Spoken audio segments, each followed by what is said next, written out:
Arc 6, Chapter 14. Faith Built Upon the Sand. The warmth coming from Ram's palm contrasted with the ridicule of the cold sand. Both of those were the realities that Natsuki Subaru were faced with now. That was the present that he should accept. Ram.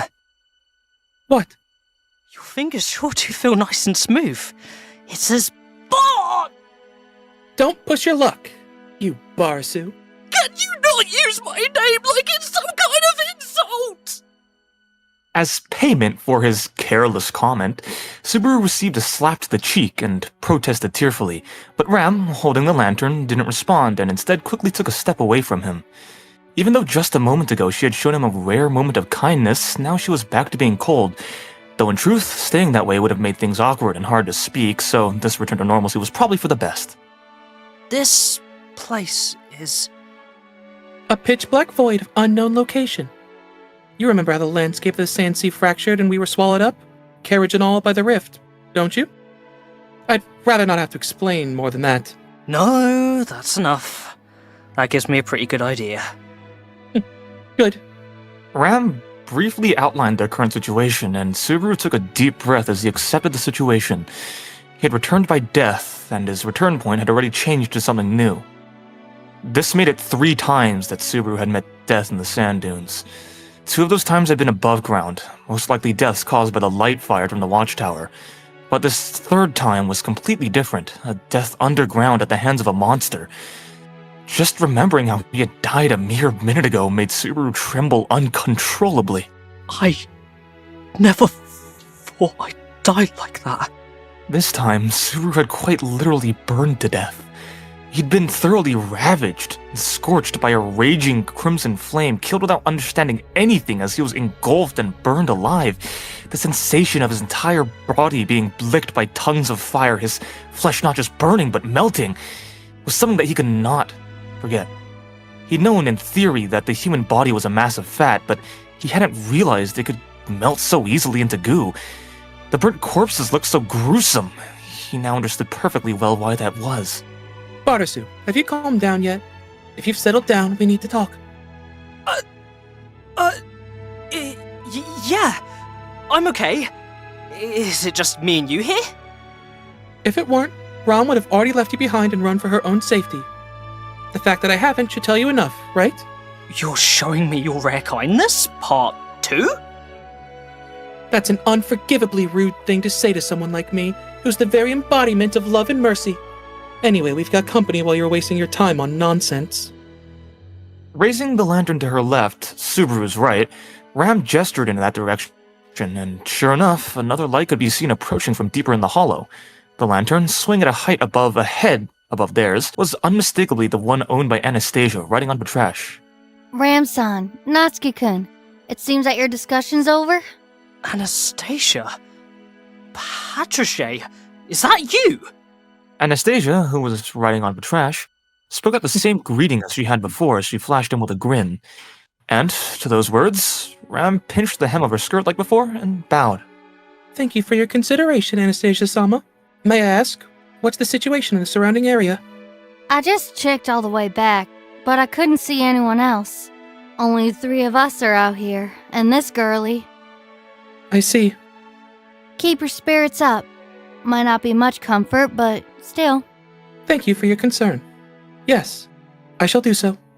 Anastasia voiced her apprehensions from Dragonback, to which Ram responded as though it was her usual demeanor, but it clearly wasn't. Since Ram currently had the lantern, her profile was plainly visible. Everything Anastasia had said was exactly the same as last time. Ram looked slightly worn down. Her expression revealed that being separated from Rem had shaken her. So, the only ones who have regrouped for now are the 4 of us. Oh, our lack of combat power is kind of a problem. You're taking it better than I figured, Natsuki-kun. Or did Rem-san cast some kind of special spell on you or something? Unfortunately, even if you leave Barasu and Ram alone together, absolutely nothing happens. The next morning, all you find is Barasu's mutilated corpse. What the hell? Do you have some kind of secret trait like a werewolf from a murder game? Oh, that's terrifying. It wasn't as though Subaru was trying to act cheerful, but Seeing how composed he was right after waking up, both Anastasia and Ram couldn't help commenting on it. Truthfully, it was simply because this was his second time through and he had a better grasp on the situation. Even so, he intended to treat the ability to move quickly as an advantage this time around as well.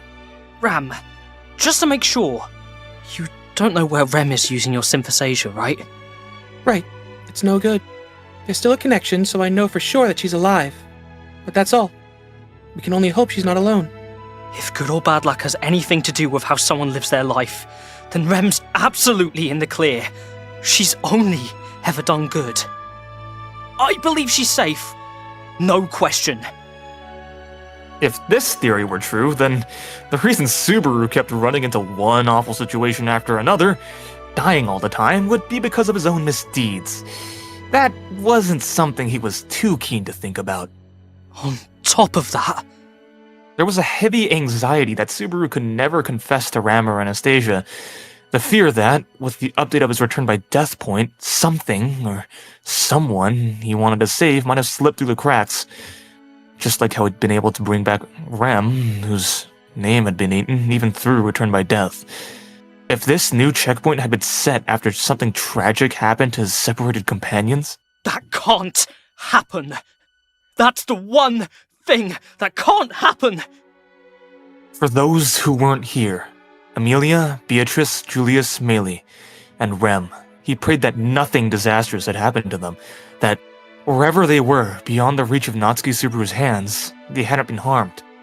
Barasu, you haven't been able to connect with Beatrice-sama? I tried, but no luck. If the pass was still working, Bayako should have been able to sense me, but when I tried to call her, the connection's too faint. Could be the miasma messing with it. Spirits can't keep their breath down here. My Echidna's been complaining off and on. Only one still kicking was Amelia-san. Maybe Bayako's the same. Beatrice, stout-hearted as she was, would probably not let out any complaints even if she wasn't feeling well. Were that to happen, Subaru would have absolutely noticed it. Beatrice being in a poor state would influence everyone else's safety as well. Upon their safe reunion, he would have to tell her off. Which is exactly why we need to regroup with the others. Let's go! Into the depths of this cavern! Heading deeper meant they might run into that monster again, the one that burned Subaru alive. But even so, there was no other choice. If he wanted to reunite with the people who mattered to him, he had to go forward. There was no other path. You're the only one walking, Natsuki-kun. Ain't your footing getting worse? I'm fine. Do take care though, since Patrasche won't welcome anyone with open arms except me. Even now, it seems like she could bite off one of Bayako's drill build curls. What a great joke. Patrasche-chan's a good girl. She wouldn't do that. Ain't that right? As they advanced deeper into the cavern, Patrasche gave a soft cry to Subaru, who was leading with the lantern in hand. That cry, indeed, was the one that she used when she had no particular complaints. It seemed that, recognizing the emergency situation, Patrasche remained dutiful despite carrying passengers other than Subaru.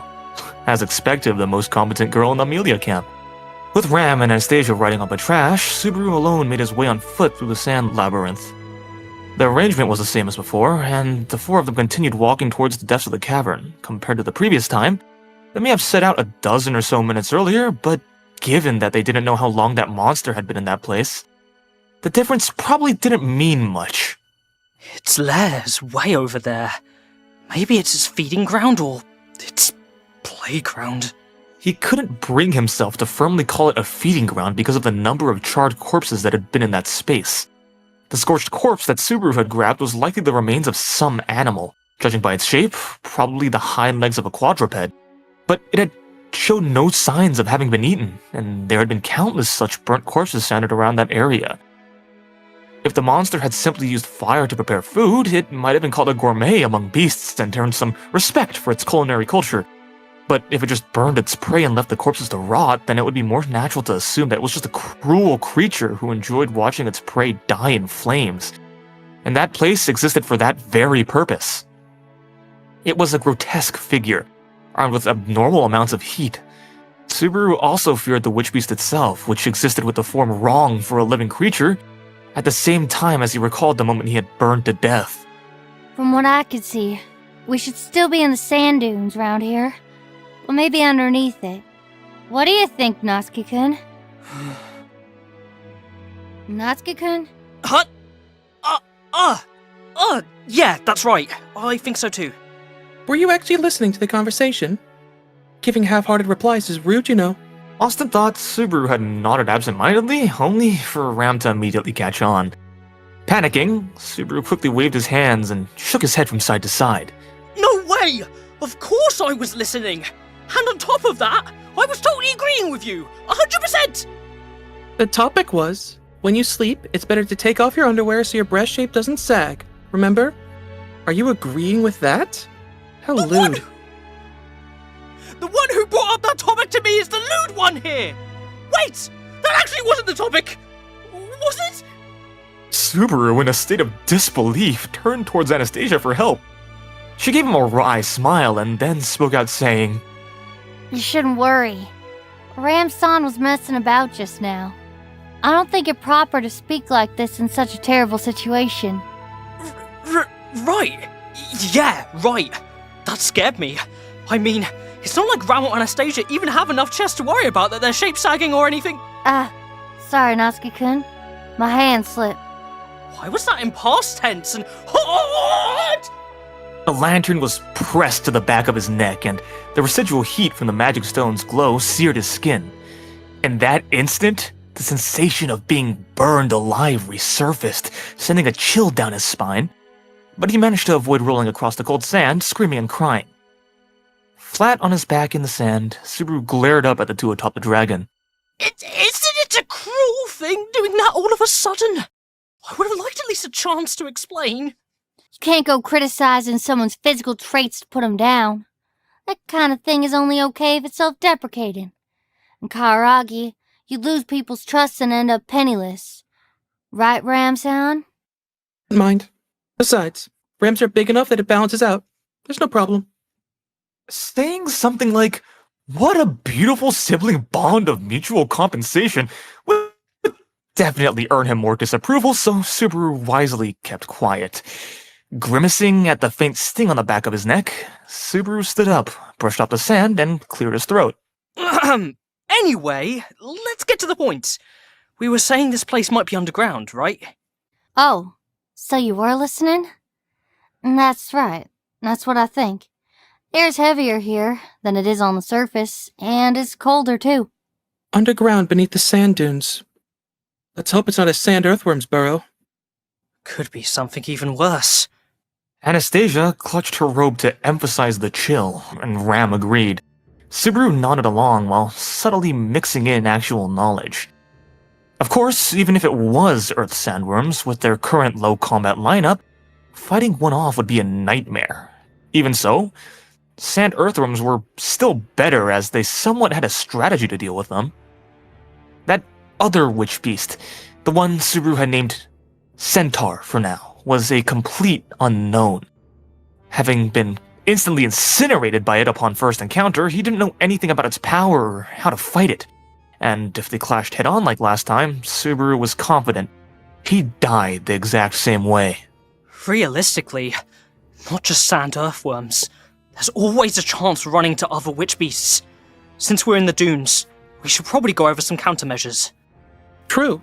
That said, Rom only has her own knowledge and what she heard from Bailey along the way. Probably just basic witch beast ecology. The witch beasts in the Aguria sand dunes are said to be more feral because of the miasma, and some of them ain't even ones that should exist in this region. Still, even basic knowledge is better than none. When Subaru put out his suggestion, Ram and Anastasia both nodded in agreement. As a result, they talked about the witch beasts whilst they continued their search forward into the depths of the cave. Sand earthworms stand out for their grotesque appearance and stench. But despite their aggressiveness, their bodies aren't actually that strong. They're big targets too, so Rom's magic can kill them easily. If anything, even Barasu's whip might not be totally useless against them. Seriously? Even my whip can deal damage? I heard they're actually pretty timid. They get hurt, and they might just retreat. Depends on what counts as painful to them, but the chance ain't zero. I'd rather not encounter a blood pouch rat if I can help it. With a name like Rat, it doesn't sound that dangerous. Nah, it doesn't have any real combat power. But the way it fights is nasty. It inflates itself with air until it's bloated, and then explodes near an enemy. Its blood and guts go flying everywhere. Ugh, don't tell me its blood is poisonous or something. No, nothing like that. It's just disgusting. But once one of them explodes and spreads that smell, the rest of the pack come rushing over and do the same thing. You'll be drenched in blood. That's terrifying! As expected of the bizarre witch beasts of this land, just hearing about their behavior was enough to make one wince. After they'd talked through a fair bit of this, Subaru finally brought up what he'd been waiting on. Alright, next witch beast I saw from afar in the sand dunes. Have you guys ever heard of one with the body of a horse, a human torso stuck on top, and fire shooting from its back? Up to this point, they'd been discussing the ecology of witch beasts, and now Subaru brought up the centaur. With how distinctive its features are, even if it turned out to be just a particularly aggressive local variant of an existing witch beast, it might still have a known origin, and that origin could offer a clue on how to fight it. A weakness to water, because of its flames, for example, would be ideal. Sorry, but I got nothing. What about you, Ramsan? Unfortunately, Rom also has nothing. Just hearing about it is enough to make me hate it. So, you guys don't know it, huh? However, he only got those answers from both of them. It seemed that neither of them had any knowledge of a centaur, or of a different kind of them with those abnormal characteristics. But that was the witch beast that they had likely first come across. He didn't want to give up on finding a breakthrough with only the answers he had received now. You really don't know? Like, part of Patrasche's head becoming a human body, and 2 arms sticking out from there, then the torso's chest down to the stomach is split open vertically, and that's its mouth. And instead of a head coming out the top of the human's torso's neck, it's got a horn growing out. What is that? That sounds disgusting. Honestly, that is so off-putting. The more detailed his explanation became, the more the girl's expressions worsened. Even Patrasche, who had been used in the analogy, seemed vaguely displeased, and Subaru's shoulders slumped. It looked like they truly didn't have any leads at all. More importantly, if you saw a witch beast, you should have reported it right away. Why would you ignore something that is obviously dangerous? Well, that's... It was nighttime. Maybe because of Meili's divine protection, it didn't come close to us. I only saw it from a distance. It was around the time you were in the dragon carriage getting healed by a Mediaton. Lewd. Are you just saying that to say it now? Trying to gloss over his lack of follow-through with excuses, Subaru felt deflated by the lack of any solid progress. When it came to dealing with the centaur, there were no countermeasures they could take ahead of time. All they could do was warn the others and try and keep them from running into the real thing. For now, I'll call it a centaur, but I think it's a really dangerous one. The human torso had a mane growing from the back, and it was burning like fire. It gave off a vibe like it was super tenacious. Not that it had a face so I couldn't see it, but it felt like that. So, there's a chance it might even be tracking us down. And why, exactly, would you leave something like that alone? Do you have a death wish? Yeah, I also think the way I explained that was misleading. He couldn't deny that his explanation had become fairly absurd in wanting to let them know of the danger. However, by telling them this as a precaution, the girls would likely be able to keep themselves on guard for danger in regards to an encounter with the centaur in the flesh. That was enough for now.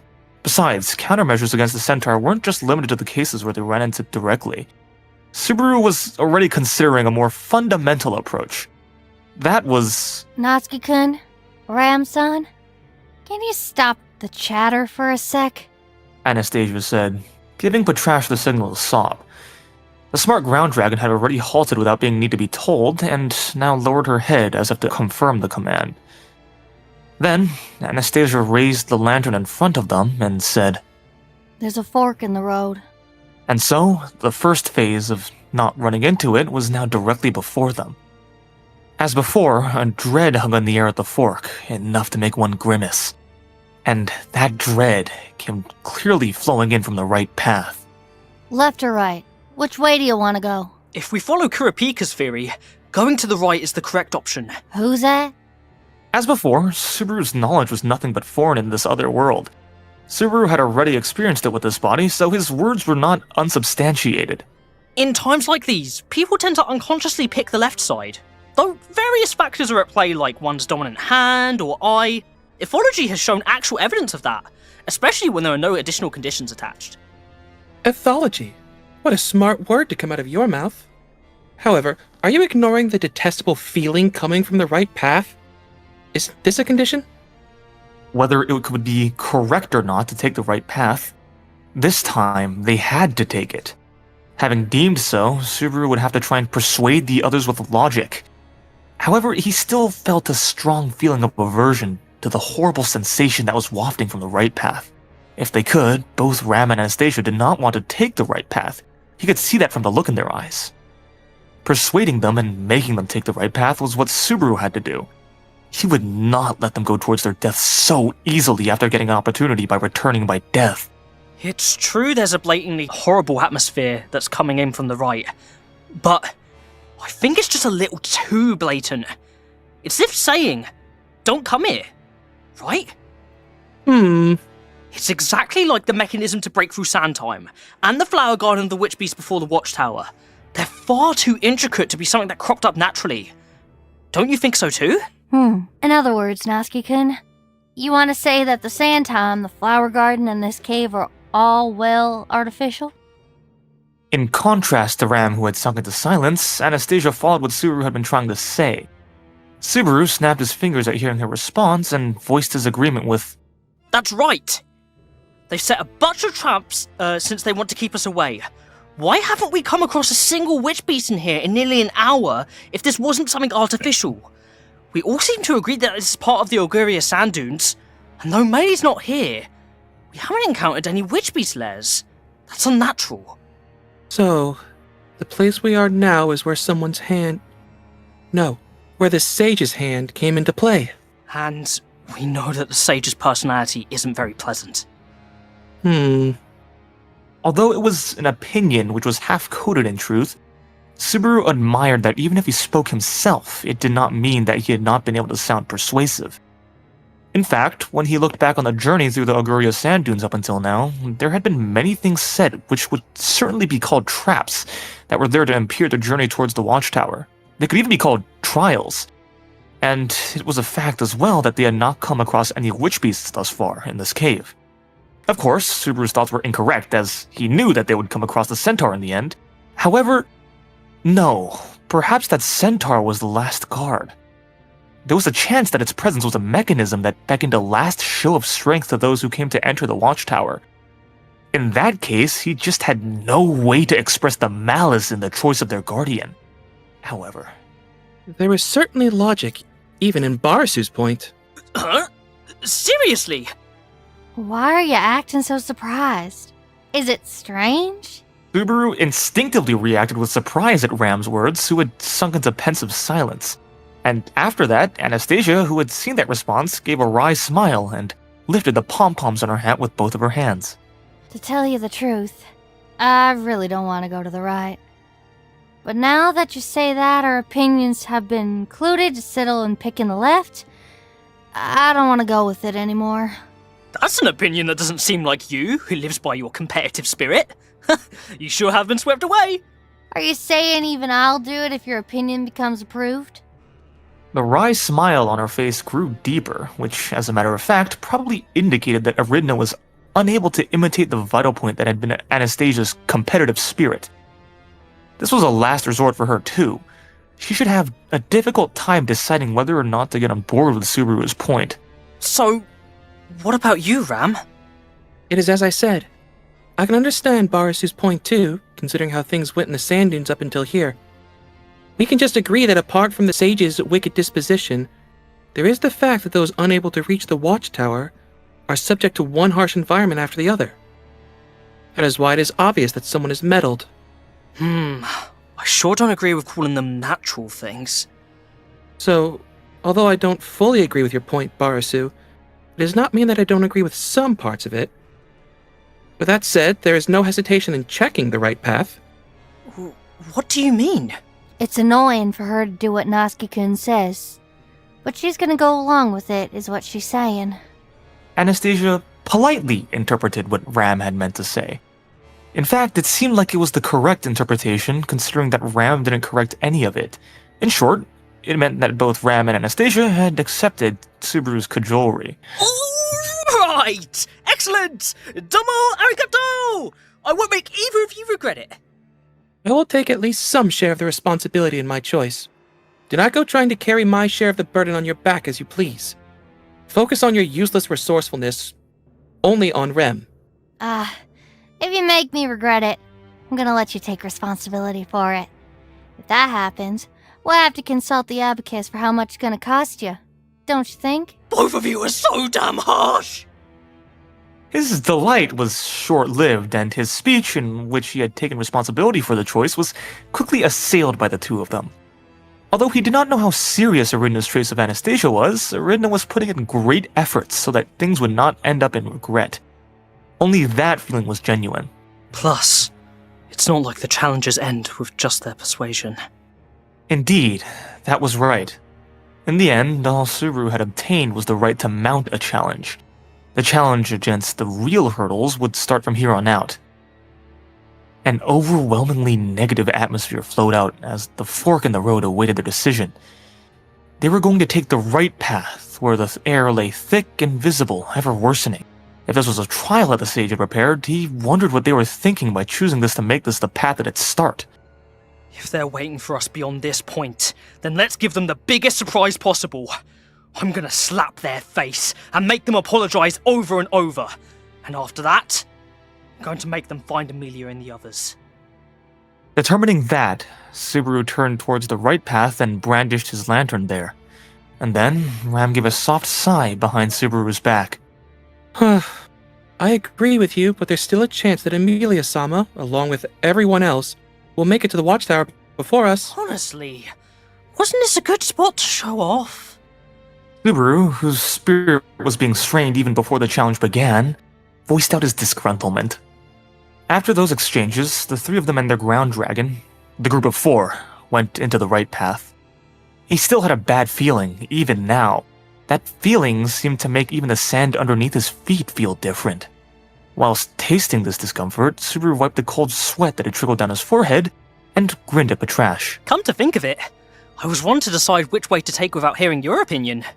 Huh? Where you're going is the road I will take. And whatever road it is, no matter how harsh, you'll believe in me since I will always weather through? Hey, you're way too handsome! I'm falling in love! He is being nonsensical. But he does not seem to be doing it by mistake. So he is being sinful, don't you think so? What good do you see in him? Ram muttered that out as if she were shocked upon seeing Subaru rambling on about Patrasche's feelings as if it were her, whilst she remained taciturn, though Patrasche would not immediately rebuff such a talk. Right now she had remained composed as if he had not said anything wrong, or she had thought it foolish to waste strength doing that, so she was saving it for when they had reached a safer place.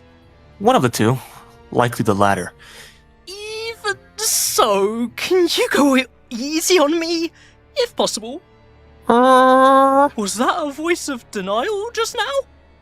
Despite having chosen silence until now, she abruptly left off an impatient bark of denial at what she had been said. But then, having the metal to escape safely from here first of all before berating him was quite the good thing, because that meant Patrasche believed that they could get out of here safely. They kept on walking without any change, with Subaru at the head and Patrasche at the back. The lantern's light illuminated the way several meters ahead. Making sure to tread carefully, their exploration continued. Their pace, however, had definitely slowed down compared to their way here. It was even slower than when they had taken the left road before he had returned by death. The reason why was simple. My body is so heavy. It was not that his weight had increased or that an invisible yokai had climbed onto his back, and in practice it was definitely not the sort of issue that inflicted his usual corporeal self. That his body was heavy and his feet was unmoving was entirely a mental problem. Sure enough, the right path was brimming of a negative sensation that caused his feet to seize up.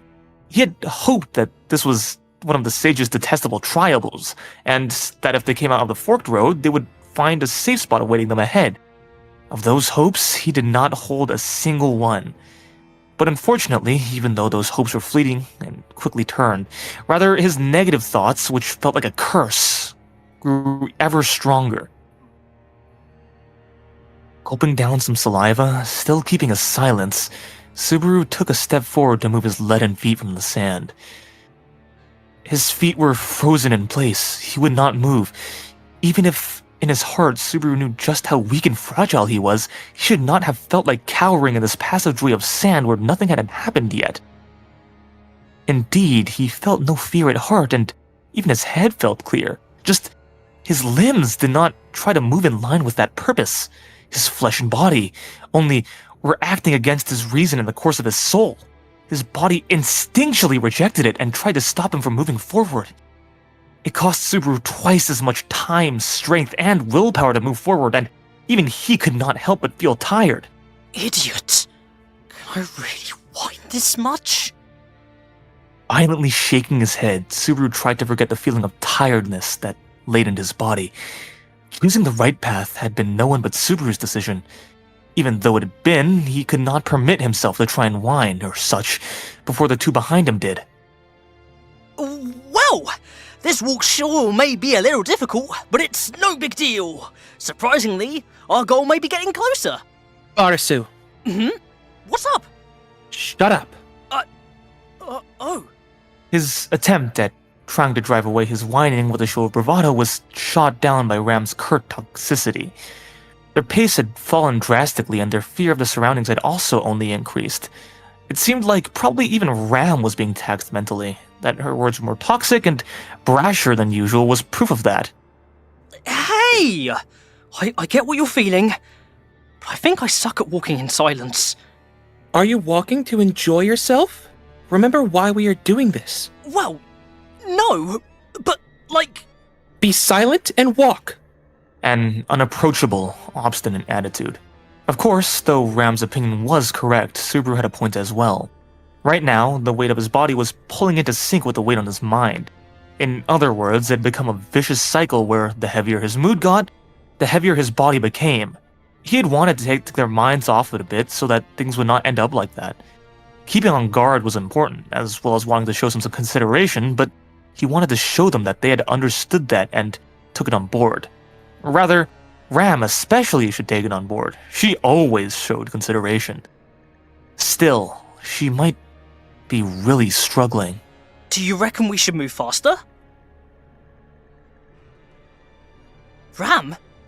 Subaru called out, trying to determine how urgent the conditions had gotten, but Ram did not bother replying to his words at all.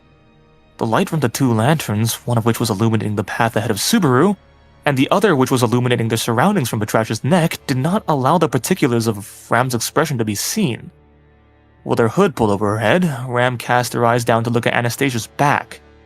Her face was not visible. Ram? Natsuki-kun, ain't that quite enough? Huh? Stopping in his tracks, Subaru turned his head around to try and look at her expression, but Ram, stubborn as she was, did not allow him to see her face. And on top of all that, Anastasia had defended her. Seeing Subaru's lips bend in frustration, Anastasia scratched her cheek with a troubled expression adorning her face. I hadn't mentioned it, but Ramson was considerably flustered after waking up underground. Her composure seemed to have come back because of how plucky she is. But I guess it still looks she hasn't fully regained it. You're saying too much! Look, will you leave this to me? While Anastasia had put some consideration to Ram's feelings, her words lacked in it. Having just hidden her innermost thoughts divulged, Ram gritted her teeth, and that could be heard all around them, but Anastasia took no notice of it. She raised one of her small hands and pointed it in front of her so Subaru could see it. We shouldn't talk right now, when your nerves are frayed to the limit. No matter who says what, nothing good will come out of it. Ain't that right? Ain't that right? Although it annoyed him, Anastasia, or rather Echidna, had a point. He had put too much priority in trying to move forward and getting out of the cave safely. Subaru this time definitely had not been able to consider Ram's feelings much. The price for doing that had come back to bite him here, and mayhap had ended up expressed in Ram's attitude. Now that he thought about it, it was overly hasty of him to assume that there was a problem because of Ram. You're right. You're definitely right. My bad. Reflect on that. Hey! You! Stop that. No fighting. Come on, Natsuki-kun. Keep moving forward. Keep moving forward. Subaru's nerves had become frayed upon seeing Ram's attitude, which gave no signs of letting up. However, Anastasia had gotten in between them and somehow stopped him there. She then pointed at Subaru, motioning him to move forward. She nudged the lantern that was fastened around Patrasche's neck with her feet, rocking it about. Seeing the silhouettes of the passageway of sand flickering across his sight, Subaru clicked his tongue. Although he was unable to stomach her attitude, there would be no point in letting them fall into strife here. Fortunately, he could excuse it as the unpleasant atmosphere influenced the highs and lows in their mood. While he could lay the blame on something, there was no need to worsen their relations with such an unnecessary thing. They could talk about their current foul attitudes when they made it safely out of here. Let's get going. Once again, the search spearheaded by Subaru resumed. However, their pace was still slow and did not get any faster. In the end, his so-called attempt at pissing up their spirits and removing loads from their body had failed. Since nothing had changed for the better, the chances of the situation improving had naturally become zilch. Even so, when it came to change, there had been some. And it was not a change within Subaru and the others, but rather a change in the maze of sand itself. No matter how you look at it, the path has become narrower. They had probably spent an hour steadily advancing towards the right path. The pathway of sand was narrowing from the left, right, top, and bottom. The height and width of the path was reaching a size that would make it impossible for large wish beasts to pass through. There was just enough space for Patrasche to squeeze through. However, it was at a size where it was not wide enough to accommodate the dragon carriage which Gion pulled. Likely, it was impossible for sand earthworms and centaurs to pass through too. At least, in other words, when it came to the worst situation, i.e. a centaur lying in wait ahead on that path, the situation seemed to have been avoided. Compared to that, no matter what laid ahead, at least they had seemed to have avoided going towards that terrible direction. But it looks like we'll have to be more cautious, since the paths become narrower. We'll probably end up unable to move without any warning. You guys will need to be on your guard too. Oi. Subaru, who had said that without thinking about what would happen soon, raised one of his eyebrows at the sudden sound. Turning his head back, he looked at the two on Dragonback who were illuminated by their lanterns. No one responded to Subaru's shout. However, he knew that Anastasia, who was sitting at the front on top of Patrasche, had covered her face with the palm of her hands. That seemed natural for Anastasia, who wanted in one way or another to move forward and keep things rolling along smoothly. Anyway, what Ram had done now was that she had Subaru's words. What the hell's your problem, huh? What are you trying to do? Nothing in particular. Don't give me that crap! I'm asking you what the hell you're trying to do! Unable to take it anymore, Subaru raised his voice and kicked the sandy wall right beside him. The brittle surface crumbled away in chunks, but he paid no mind to the scattered sand. All that Subaru saw right now was the insolent Ram. You keep walking in silence, but I can hear you damn well! Click, click, click, over and over! That tongue clicking! This isn't the first time, is it? Huh? Hey, what the hell is your problem? There's nothing. I have nothing to say to you, Barasu. So you just go around, clicking your tongue all the time, for no reason? You don't, do you? So if you are doing it, that means there's a reason for it! In contrast to Ram's cold demeanor, Subaru's frustration was only heating up more and more. Of course it was, for everything Subaru had done, all the effort he had put in up until now. Ram had given him nothing but coldness and dismissal. He hadn't even done anything that deserved being belittled or looked down upon. If you've got something to say, then say it! I'll listen, so come on! Say it already! I told you. There's nothing. Liar! What? Are you stupid? If you're gonna hide it, then hide it all the way! Don't half show it! Act like you're not doing anything, and then say nothing is going on! That's idiotic, you dumbass! Spittle flying, Subaru hurled insults, and Ram's demeanor visibly changed. Still holding on to the back of Anastasia, she tilted her body down to glare at Subaru. This posture alone pissed him off. Hiding behind someone else, looking down on him from above? What? Did she think that she was something special because she had someone else backing her now? You seem awfully eager to keep moving forward, Barasu. Of course I am! What the hell do you think we came here for? To meet the sage, right? That's why we're going through all of this shit! So what's wrong with pushing forward? You're wrong. We didn't come here to meet the sage. Huh? We came here to bring Rem back to normal. With a piercing gaze, Ram stated that clearly and directly. The sharpness of her stare and the weight of her presence took Subaru aback, making the heat in his head cool just a little. Saving Rem and meeting the sage, weren't they the same thing? It's the same thing, isn't it? Meeting the sage! Saving Rem! It's all the same! It's not the same. Saving Rem comes first, meeting the sage comes after. The priorities are different. Yeah, you've got them all wrong.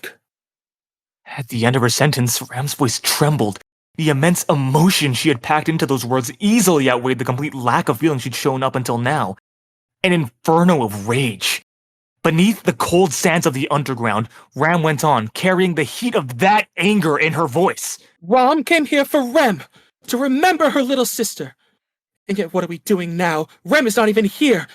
We're just dawdling around in a place like this. Don't mock me! No one's mocking anything! This happened, so now that it has, we have to do what we could do because it happened. Am I wrong? Yes, maybe you're right. But before you went to confirm what had happened, Barasu, did you once worry about Rem? Huh? You woke up underground. Did you worry about Rem? What about Emilia-sama? What about Beatrice-sama? Did you worry about any of the people who were missing? Her questions came one after the other, and Subaru was left speechless. It was true. When he woke after return by death this time, unlike before, Subaru didn't panic or immediately start asking about everyone's safety. But it wasn't because he didn't care. It was because he knew Ram and the others weren't aware of what he had gone through. That was Subaru's way of being considerate, his way of showing care. And yet... No, you didn't. You didn't, Barasu. You don't care about Rem at all. Your head's full of Emilia-sama and Beatrice-sama. And that's fine. That's just the kind of man you are. But I feel bad for Rem. Shut up. Didn't Rem believe in you, Barasu? Ah, but that's just a convenient story you told me, isn't it, Barasu? Maybe you were just saying whatever popped into your head. You only say what's convenient in front of women. I feel bad for Emilia-sama and Beatrice-sama as well, deceived by such a man. Shut the fuck up! No, I will not. How many times must I repeat myself? Barasu, you do not care about Rem at all. Even if she can't be found, you'd feel relieved. Don't you mess about with me! His vision flushed red, and the recklessly thrown words made his nerves blaze with fury. Looking down from above, spouting her selfish words, the arrogance girl sparked an explosion of rage in him. He reached out to grab her and drag her down. Even that brief time it took was maddening. Invisible Providence! Pitch black emotions racing through his mind surged into his chest and burst free. The black hand that had been born cried out in triumph. Slithering upward and climbing onto the back of the ground dragon, it then hurled the pink-haired girl who'd been accusing him from a perch. Ram let out a scream as she was thrown violently onto the sand. Blindsided by the invisible violence of the unseen sand, Ram lay there, dazed, her expression not understanding what had just happened. Subaru rushed over to her as she laid sprawled in the sand. And then... Don't screw with me. That he didn't care about Rem, that he felt nothing for her. Don't be ridiculous! In a fit of rage, all reason melted away, driven by fevered, overboiling thoughts. Subaru straddled the fallen Ram and wrapped his hands around her slender neck, choking her. Creak, creak, creak, creak, creak.